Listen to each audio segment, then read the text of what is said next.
परळचा कलाधिपती म्हणून सुप्रसिद्ध असलेला तकदीर टेरेस सार्वजनिक गणेशोत्सव मंडळ यास शासन प्रशासन बातमीपत्र राज्यस्तरीय कलागौरव पुरस्कार प्रदान करण्यात आला.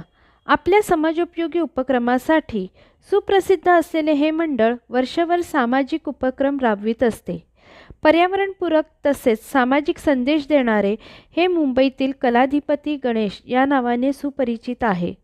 गणेश मूर्ती स्थापनेपासून ते विसर्जनापर्यंत गणेश मूर्तीचे पावित्र्य तसेच दर्शनासाठी येणाऱ्या भक्तांना सहज दर्शन आणि सुखकर व्हावे यासाठी प्रयत्नशील असते. भारत सरकार माहिती प्रसारण मंत्रालय द्वारे नोंदणीकृत असलेल्या शासन प्रशासन बातमीपत्र राज्यस्तरीय पुरस्कार आजवर अनेक मान्यवर व्यक्तींना दिला गेला आहे. दरवर्षी नवीन संकल्पना राबवणाऱ्या या गणेशोत्सव मंडळास शासन प्रशासन बातमीपत्र राज्यस्तरीय कलागौरव पुरस्कार प्रदान करण्यात आला. यावेळी संपादक तसेच पुरस्कार अध्यक्ष श्री निलेश यशवंत अनभवणे, समिती सदस्य श्री सुनील भाऊ कवळे, श्री रामनाथ कोळी तसेच मंडळातील पदाधिकारी उपस्थित होते. यावेळी मंडळाचे अध्यक्ष रमेश फणसेकर, सेक्रेटरी प्रतीक फणसेकर, खजिनदार कोमल गावकर, विश्वस्त किशोर कांदळगावकर, मिलिंद कांदळगावकर, कार्यकारी मंडळ नंदकिशोर चव्हाण, सौमित्र कांदळगावकर, अक्षय आचरेकर, अन्मय गावकर, अमय आचरेकर, सिद्धांत कांदळगावकर, श्रावणी चव्हाण, संतोष मलिये, विक्रम बरनवाल, तुषार लोके, मूर्तिकार किशोर कांदळगावकर उपस्थित होते. शासन प्रशासन बातमीपत्र न्यूज चॅनलसाठी प्रतिनिधी मुग्धा वाघवेकर.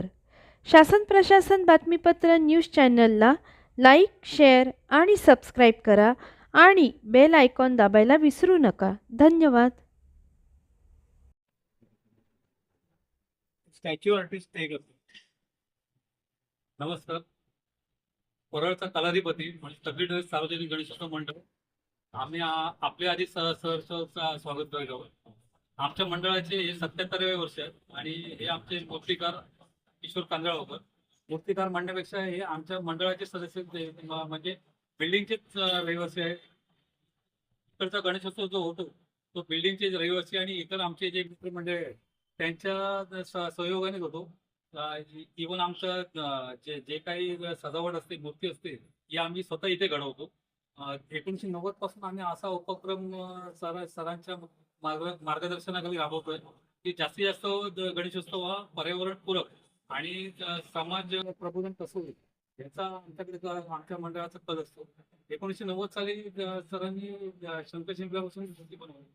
त्या मूर्तीसाठी जे स्कूल ऑफ आर्ट इथे सुद्धा मागणी आलेली की ही मूर्ती आम्हाला तिकडे म्युझियम मध्ये ठेवण्याची परवानगी, परंतु सरांनी सांगितलं आमची मूर्ती विसर्जन गणेशोत्सव आम्ही जो करतो त्याचे विसर्जन झालंच पाहिजे. ही मूर्ती शेवटी विसर्जित करण्यात आली. त्यानंतर सरांनी तिळाचा गणपती, साखरेचा गणपती, जिवंत दुर्वांचा गणपती बनवलेला. त्याच्यानंतर मागच्या वर्षी आम्ही कापसाचा गणपती बनवला. त्याचप्रमाणे वाळूचा गणपती बनवला. असे विविध उपक्रम, काजूचा गणपती बनवलेला. सरांनी एक वर्ष तर संपूर्ण शाडूमध्ये 9 फूट उंचीची मूर्ती बनवलेली कलाधिपतीची. ती जवळपास 900 किलोची होती. असे विविध उपक्रम पर्यावरणपूरक असून दे किंवा प्लास्टिकचा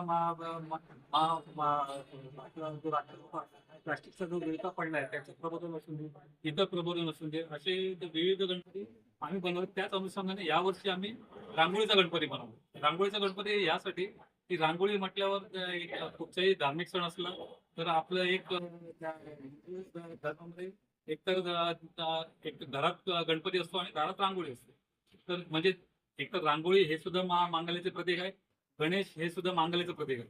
मग त्या दोन्ही मांगल्याच्या प्रतीकांना एकत्र का करू नये अशी संकल्पना आमचे कांदळगावकर सर यांना सुचली.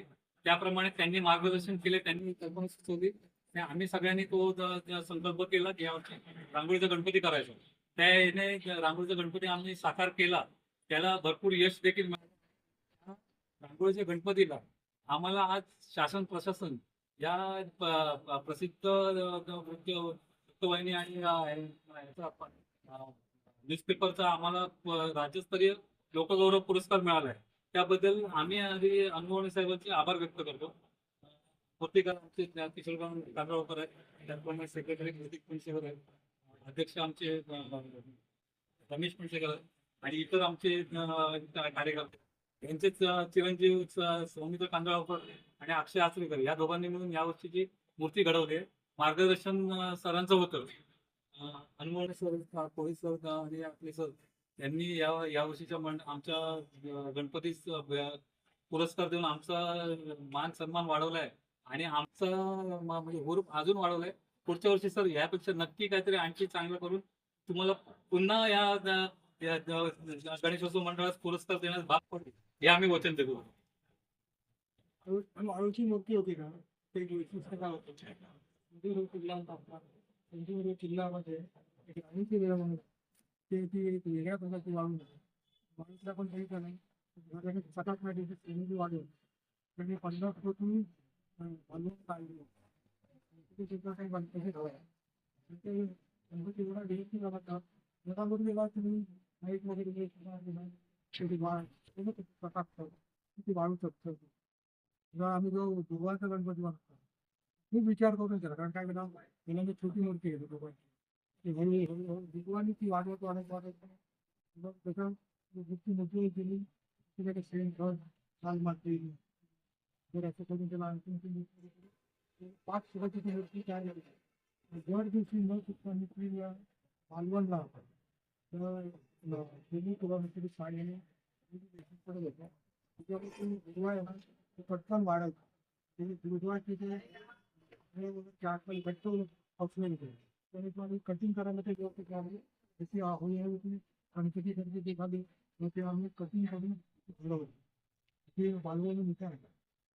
इव्हन या 1990च्या नंतर आम्ही संकल्पना पर्यावरणपूरक राबवत गेलो, पण त्याच्या अगोदर पण आमच्या अध्यक्ष साहेब काही माहिती नव्हती या अगोदर त्यांच्या काळात म्हणजे त्यांचे जे अगोदरची पिढी होती, आमच्या अगोदरची पिढी ती कशा प्रकारे गणेशोत्सव म्हणजे आमचा गणपती मोठा कसा झाला.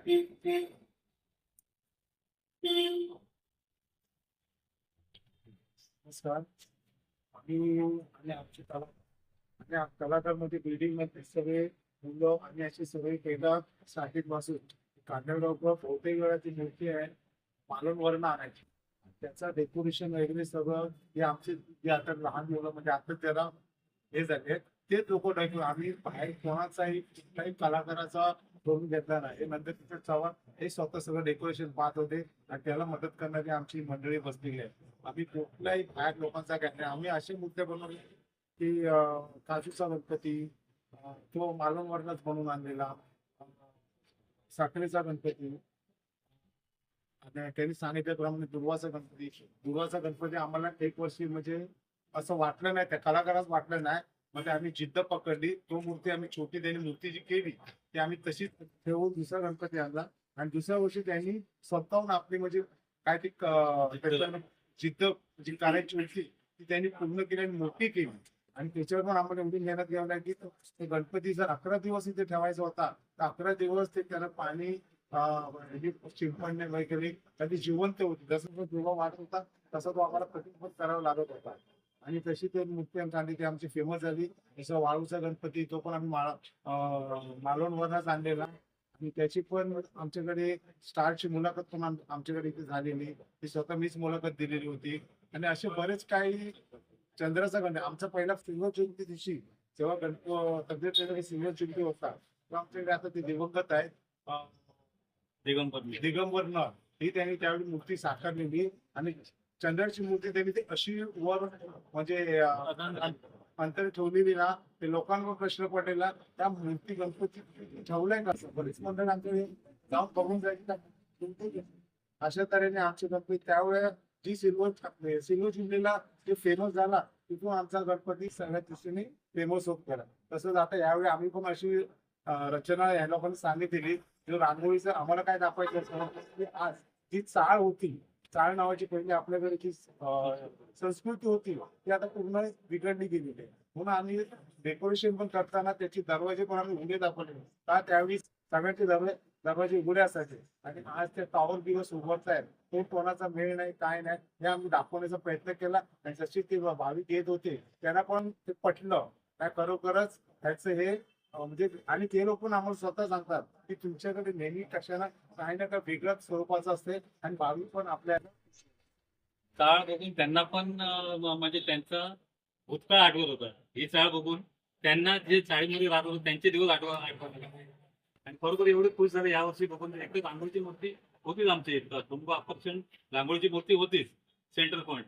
पण ती रांगोळीची मूर्ती कशी तर चाळीचे सर्व बालगोपाळ एकत्र येऊन अंगणात दिवाळी सण कंदील लावले. दिवाळी चाळीमध्ये दिवाळी साजरी होते, अंगणामध्ये रांगोळी काढतायत ते आणि त्या रांगोळीमधून ती रांगोळीची मूर्ती साकार झाली. ही आमची यावर्षी संकल्पना, दोन्ही संकल्पना आम्ही एकत्र केलो. जे भाविकांना अतिशय म्हणजे त्यांच्या मनातला कप्पा उघडला त्यांच्या की खरोखर ते 15-20 वर्षापूर्वी ह्या परिस्थितीत ते म्हणजे वावरत होते. आज ते टॉवर मध्ये गेले किंवा मुंबईच्या बाहेर गेले. आता त्यांना ते अनुभवता येत नाही. जे आम्ही आता रोज जातो ते खरोखर वेगळं झालं पब्लिक. शासन प्रशासन बातमीपत्राच्या खऱ्या अर्थाने जो राज्यस्तरीय कलागौरव पुरस्कार आहे एका उत्कृष्ट अशा मंडळाला मिळालेलं आहे. त्यांचं मॅनेजमेंट, त्यांची एकी किंवा त्यांचं एकमेकांशी असलेलं नातं, आज मुंबईची नाळ जरी त्यांच्यापासून दूर गेली असेल तरी एक स्वतःच्या अस्तित्वासाठी जी धडपड चालली आहे ती गणराया त्यांना परत ह्या भूमीत परत त्यांना एकत्र आणू दे ही गणरायाची प्रार्थना. धन्यवाद.